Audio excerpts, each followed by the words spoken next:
사도행전 7장 9절에서 16절입니다.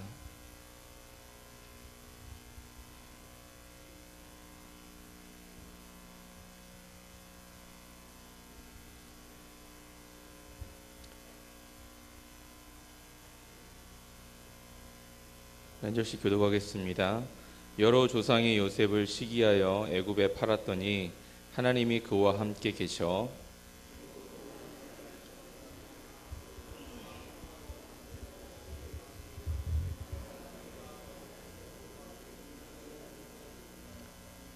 그때 애굽과 가나안 온 땅에 흉년이 들어 큰 환란이 있을새 우리 조상들이 양식이 없는지라.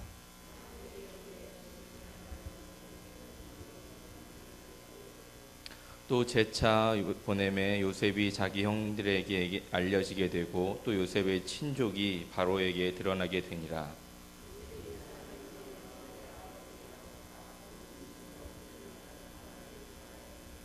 야곱이 애굽으로 내려가 자기와 우리 조상들이 거기서 죽고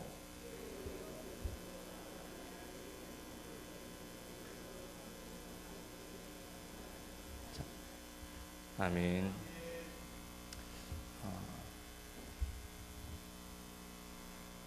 오늘부터 일주일간 선교팀이 떠나게 됩니다.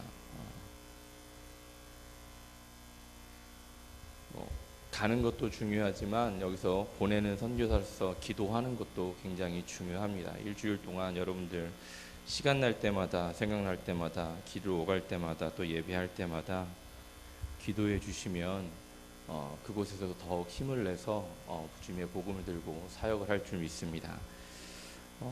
오늘 본문은 스데반의 순교 직전에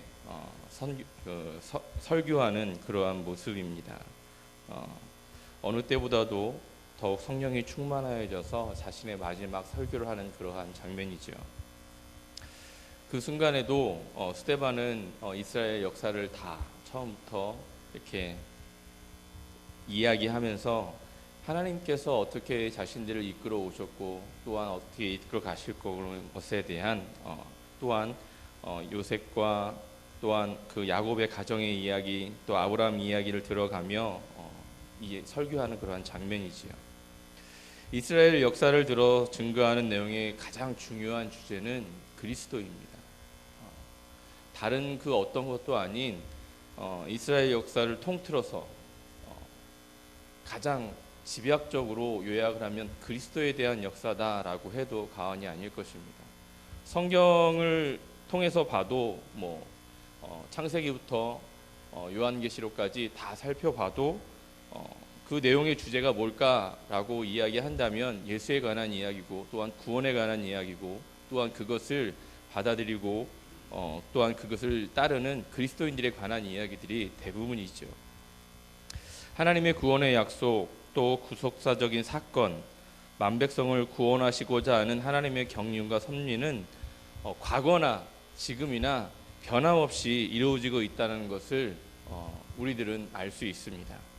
그런데 이 한 가지 중요한 것은 이러한 사건이 이루어지는 과정에 있어서 죄인을 구원하기 위해서는 반드시 어떤 대가가 치루어져야 된다는 것이지요. 그래서 역사학자들은 이렇게 이야기합니다. 철학이나 역사를 전공하는 학자들은 만인 균형의 법칙이라고 해서 죄인을 구원하기 위해서는 어떻게 해요? 죄 없는 사람이 죽어야 된다라고 이야기를 한다라는 것이죠. 그 이야기를 빌어서 이야기한다면 죄인인 우리들을 구원하기 위해서 죄 없는 예수 그리스도가 이 땅에 오셔서 우리를 대신해서 죽었다라는 거거든요. 그것을 믿는 것이 믿음이고 또한 그것을 믿는 것이 우리들의 믿음의 시작이기도 하고 그것을 온전히 지키고 나아가야 우리들에게 구원이 있지요. 죄인이 살기 위해서는 의인이 반드시 죽어야 한다는 모순 아닌 모순이죠. 죄인에 대한 결과는 사망입니다. 그런데 이 사망을 치르지 않기 위해서 이 죄인이 살기 위해서는 죄 없는 자가 죽어야 된다라는 것. 우리는 이것을 기억한다면 우리의 삶은 조금 더 달라질 수 있을 겁니다. 왜냐하면 우리가 예수님이 나를 위해서 죽은 것은 믿지만 가끔 우리가 착각하는 잊어먹고 사는 것들이 무엇이냐면 나의 죄 때문에 죽었다라는 것을 잘 잊어먹고 살아갈 수도 있습니다. 나를 살리기 위해서 내가 똑같이 죽어야 되지만 그 죽음을 보지 않고 내가 지금 이렇게 때로는 형통하게 살아갈 수 있는 것은 죄 없으신 예수님이 우리를 위해서 죽으셨다는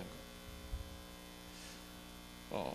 반대로 이렇게 이야기하면 나 같은 죄인 구제불능인 나 아무리 나의 삶이 조금 바뀌었다 해도 여전히 우리들은 죄 가운데 있는 우리의 삶을 살아가는 우리들의 모습을 보면 과연 예수님이 죄 없으신 그 예수 그리스도가 누구를 위해서요? 죄인인 여전히 죄 가운데 빠져 있는 나를 위해서 과연 십자가를 질 만한 그 가치가 있나 한번 생각해 보면 우리의 삶이 또 우리가 그 십자가의 죽음이 얼마나 고귀하고 위대하고 대단한 것인지를 우리가 늘 생각할 수 있다는 것이죠.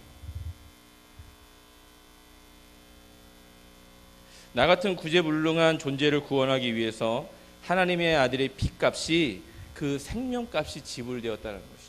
우리는 값 없이 어떤 은혜의 선물을 받았다고 하지만 우리들이 꼭 그걸 기억해야 되는 건 반대로 우리는 정말 세상에 어떤 값을 주고도 못 사는 값을 치르고 우리를 구원하셨다는 거거든요. 그것이 사실이거든요.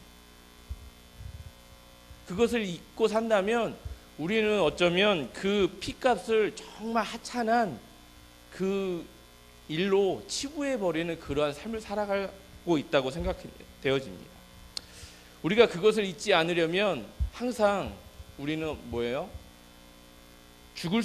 죽어 마땅한 나인데 그것을 하나님께서 나를 사랑하셔서 죄 없으신 예수 그리스도를 나를 대신해서 죽게 하셨다라는 것. 그것을 우리는 늘 기억하고 살아가야 합니다. 이 사실을 똑바로 알면 죄인이 구원을 얻는다는 것을 정말 얼마나 큰 은혜이고 또한 성경에서 이야기하는 그 구원의 선물이 얼마나 크고 값진 것인가를 우리는 알 수 있지요. 스데반은 예수를 증거하기 위해서 오늘 보면 요셉의 이야기를 중심으로 전개합니다. 요셉은 어떻습니까? 그 자신의 형제들에게 미움을 받고 시기하고 질투심을 받아서 어떻게 해요? 팔려가죠. 노예로 팔려갑니다. 오늘 9절에서 10절에 보면 여러 조상이 요셉을 시기하여 애굽에 팔았더니 하나님이 그와 함께 계셔 그 모든 환난에서 건져내사 애굽 왕 바로 앞에서 은총과 지혜를 주심에 바로가 그를 애굽과 자기 온 집의 통치자로 세웠느니라 라고 이야기합니다. 요셉이 형들의 시기와 미움을 받고 형들에 의해 버려져 17이란 어린 나이에 애굽 땅에 팔려갑니다. 근데 왜 요셉의 인생에 이러한 일이 있어야 할까요? 아브라함의 그 족보에 왜 이렇게 안 좋은 일이 있어야 할까요? 하나님께서는 아브라함을 부르셨을 때 너희 가정을 통해서 너를 통해서 모든 사람들이 복을 받을 것이다. 복의 근원이 될 거다 라고 약속하셨는데 왜 그 가정에서 이러한 일이 발생해야 될까요? 이러한 일이 발생하는 가정이나 당사자는 마음의 상처는 이루 말할 수 없겠죠. 우리의 가정에서도 누군가 나를 버렸다, 나를 미워하고 시기하고 질투하여서 나를 팔았다라고 생각하면 그것은 쉽게 용서가 되지 않은 그러한 일들이 되어져 버릴 것입니다. 근데 그것이 어디예요? 하나님이 복을 주겠다고 한 그 가정에서 발생했어요. 그런데 야곱과 요셉은 이러한 위기의 삶을 어떻게 헤쳐나갔냐면 오늘 그 9절에 보면 여러 조상의 요셉을 시기하여 애굽에 팔았는데도요 어떻게 해요? 그 뒤에 보면 하나님이 그와 함께 하셨다라고 이야기해요. 환난이 주어지고 고통이 주어졌지만 그 가운데서도 중요하게 우리들이 명심해야 될 것은 하나님이 그 가운데서도 함께 하셨다라는 거예요. 우리에게 어떤 상황과 시련과 여건이 닥쳐올 수 있지만 우리가 잊지 말아야 할 것은 그 가운데서도 뭐예요? 하나님은 우리와 함께 하신다라는 거예요. 이것을 잊지 않으면 우리는 그 고난과 역경에서 이겨낼 수 있다는 것이죠. 요셉이 그러한 사람이었습니다. 창세기 39장 2절 3절에 보면 이렇게 나와 있습니다. 여호와께서 요셉과 함께 하심으로 그가 형통한 자가 되어 그의 주인 애굽 사람의 집에 있으니 그의 주인이 여호와께서 그와 함께 하심을 보며 또 여호와께서 그의 범사에 형통해 하심을 보았더라 라고 이야기합니다. 요셉의 인상을 보면 그렇게 형통한 사람이 아니에요. 겉에서 지금 총리가 되었기 때문에 뭐 형통한 것처럼 보이지만 그 전에는 어땠습니까? 옥에 갇히기도 하고 모함을 받기도 하고 또한 자기의 핏줄들에게 시기와 질투를 당해서 구덩이에 빠지기도 하고 또 지나가던 사람을 통해서 팔려가기도 하고 여러 가지 굴곡이 있었던 상황이지만 요셉이 잊지 않았던 것은 단 한 가지예요. 그럼에도 불구하고 뭐예요? 하나님이 나와 함께 하신다. 창세기 39장 5절에서 9절에 보면 중요한 것은 요셉이 이것을 잊지 않았기 때문에 9절 창세기 39장 9절에 보면 이렇게 내가 어찌 이 큰 악을 행하여 하나님께 죄를 지으리까. 그 유혹을 당하는 상황에서도 요셉은 자기가 죽을 각오를 하고 그 유혹을 물리치거든요. 그러면서 이렇게 고백합니다. 내가 어찌 이 큰 악을 행하여 하나님께 죄를 지으리까. 늘 그가 어디에 있든지 감옥에 갇혀 있든지 노예 생활을 하든지 어떠한 상황 가운데서도 누구를 의식했다라는 거예요? 하나님을 의식했다라는 것이죠. 자기의 삶을 하나님이 보고 계신다라는 것을 늘 의식했기 때문에 어떻게 해요? 하나님과 함께 할 수 있었고 그것을 지켜보시는 하나님은 그의 삶을 어떻게 해요? 형통한 삶으로 바꾸어 주셨다라는 것이죠. 우리의 인생이란 어떤 삶이 우리의 상황에 닥칠지 모릅니다. 잘 나갈 수도 있습니다. 오전에 간증했듯이 뭐 젊은 나이에 잘 나갈 수도 있고 또한 젊은 나이에 힘들 수도 있습니다. 그러나 중요한 것은 무엇이냐면 힘들고 잘 나가고 형통하고 고난이 닥치고 이거 중요한 게 아니라 어떠한 상황 가운데서도 우리가 잊지 말아야 될 한 것은 한 가지는 하나님이 늘 나와 함께 하신다라는 것입니다. 우리 그 선교팀도 마찬가지입니다. 선교지에 가서도 이곳에서만 하나님이 함께 하시는 게 아니고 그곳에서도 하나님이 어떠한 일을 하시든 간에 우리와 함께 하신다는 것을 우리가 기억한다면 그곳에서는 다툼도 없고 시기도 없고 질투도 없고 의견이 분분함이 없어야 된다는 것이죠. 왜요? 하나님이 함께 하셨고 하나님이 함께 하시고 하나님이 일하시고 또한 우리가 그 쓰이는 도구가 되기 때문에 이건 우리가 명심해야 될 게 내 일이 아니에요. 우리가 일은 하지만 이것은 내 일이 아니라 누구의 일이에요? 하나님의 일이에요. 하나님의 일인데 내 의견, 내 생각, 내 자존심 이것은 중요하지 않아요. 중요한 것은 오직 하나님을 드러내는 것이 중요하거든요. 왜요? 내 일이라면 내가 드러나는 것이 중요하죠. 근데 이것은 하나님의 일이기 때문에 하나님이 드러나는 것이 중요한 거예요. 그래서 내 생각, 내 뜻 이것은 중요하지 않아요. 내 생각이 이렇더라도 하나님께서 인정한 기름 부은 자가 인도하면 그 사람의 말에 순종을 하고 따라가는 것이 그곳에서는 그것이 은혜라는 것이죠. 그래야 형통한 사역이 될 수 있습니다. 어떤 상황 속에도 흔들림 없이 살아갈 분명한 삶의 중심이 있다면 그 사람은 흔들리지 않는다는 것이죠. 근데 흔들리는 것은 뭐예요? 어떠한 상황 속에도 흔들림 없이 살아갈 중요한 명분이 없기 때문에 그래요. 근데 우리에게는 중요한 명분이 있습니다. 그것이 무엇입니까? 하나님이 우리와 함께하고 계신다. 그것이 우리들의 삶에 흔들리지 말아야 될 명분이 된다는 것이죠. 하나님의 은혜는 누구에게나 열려 있습니다. 사람이 어떤 상황에 처하든 그것을 형통하게 바꾸는 것은 하나님의 역사이기 때문에 그렇습니다. 우리가 하는 것 같지만 내가 하는 것 같지만 내가 하는 게 아니고 우리가 하는 게 아니고 누가 하는 거냐? 하나님이 한다라는 것이죠. 그것을 증거해 주는 것이 바로 요셉의 삶이었습니다. 그의 삶은 힘들고 어렵고 고난 속에 있었지만 늘 하나님이 자기와 함께 한다는 걸 잊지 않았기 때문에 그것을 보신 하나님께서 그 요셉의 삶을 형통하게 하셨다라는 것이죠. 그래서 결국엔 어떻게 해요? 애국과 가나안 땅에 온 흉년이 들었을 때에도 어떻게 해요?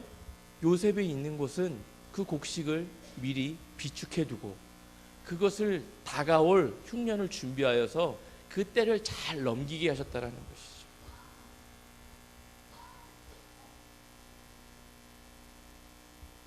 요셉과 형제들의 만남의 이야기는 여러분들이 잘 알 것입니다. 그들이 그를 요셉을 만났을 때는 두려움에 떨었어요. 왜요?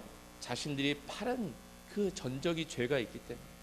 근데요, 요셉이 형제들을 용서하기까지는 어려웠죠. 그러나 창세기 50장 20절에 이렇게 이야기해요. 당신들은 나를 해하려 하였으나 하나님은 그것을 선으로 바꾸사 오늘과 같이 많은 백성의 생명을 구원하게 하셨다라는 것이죠. 하나님의 계획은 여기에 있다는 것이죠. 우리의 생각으로는 이것이 좋지 않은 일이 계기가 될 수 있고 경험이 될 수 있지만 하나님의 계획은 우리의 생각과 다르기 때문에 어떻게 해요? 당신들은 나를 해하려 했지만 좋지 않은 것으로 나에게 베풀었지만 하나님은 그것을 선으로 바꿔서 미리 예비하게 하셨다라는 것이죠.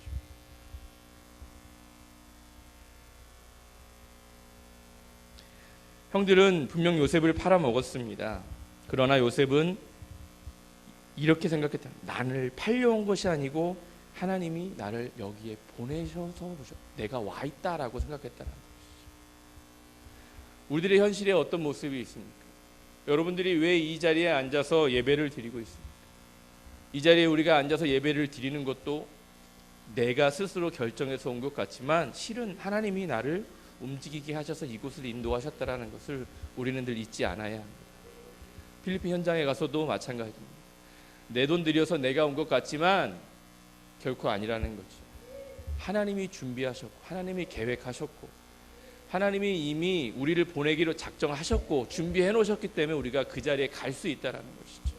그것을 잊지 않고 일주일 동안 사역했으면 좋겠습니다. 떠밀려 왔다고 생각하지 않았으면 좋겠습니다. 학교 가는 거 일단 며칠 쉬고 싶어서 이곳에 왔다고 생각하지 않았으면 좋겠습니다.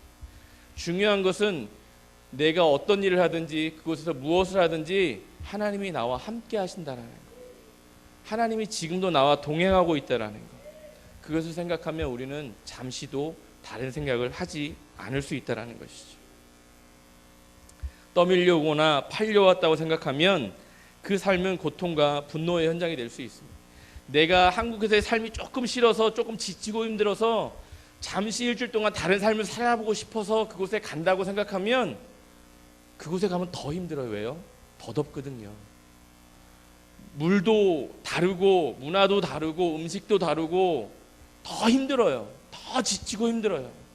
쉬울 것 같지만 더 힘듭니다. 그러나 생각을 바꿔서 하나님이 나를 보내셨고 내가 이곳에서 하나님을 드러낸다고 생각을 바꾸면 더 힘든 삶이지만 기쁘고 행복하고 즐거울 수 있다는 것이죠.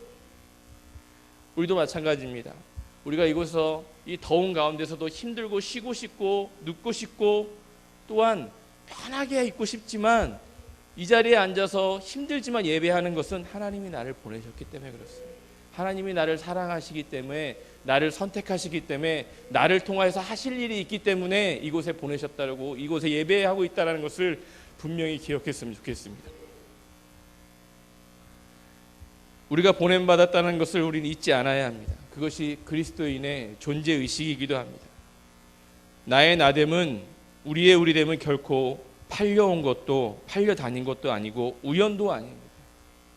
하나님이 보내셔서 하나님이 인도하셔서 하나님이 이곳에 있게 하셔서 나의 지금의 현재가 있다는 것을 늘 기억했으면 좋겠습니다. 그래서 우리가 어디 곳에 있든지 어떠한 상황 가운데 있든지 늘 하나님이 나와 함께 하신다는 것을 늘 기억하면서 나갈 수 있는 저와 여러분들이 다 되어졌으면 좋겠습니다. 특히 이 시간 이후에 6시 50분 비행기로 필리핀을 향하는 청년들과 또한 청소년들과 집사님들 그 가운데서도 늘 우리와 함께 하시는 그 하나님을 생각했으면 좋겠습니다. 또한 세운 건의 위에 박대기 목사님과 사모님의 말씀에 잘 순종하며 따라갈 수 있는 그런 한 주간이 되어서 다툼과 분쟁 없는 선교가 되어지고 돌아와서 또한 늘 그렇듯이 기쁘게 즐겁게 은혜롭게 간증할 수 있는 그런 한 주간이 다 되어졌으면 좋겠습니다. 또한 그러한 시간들을 위해서 남아서 일주일 동안 시간 날 때마다 기도할 수 있는 저와 여러분들이 다 되어졌으면 좋겠습니다. 기도하겠습니다. 하나님 은혜를 감사합니다. 우리의 삶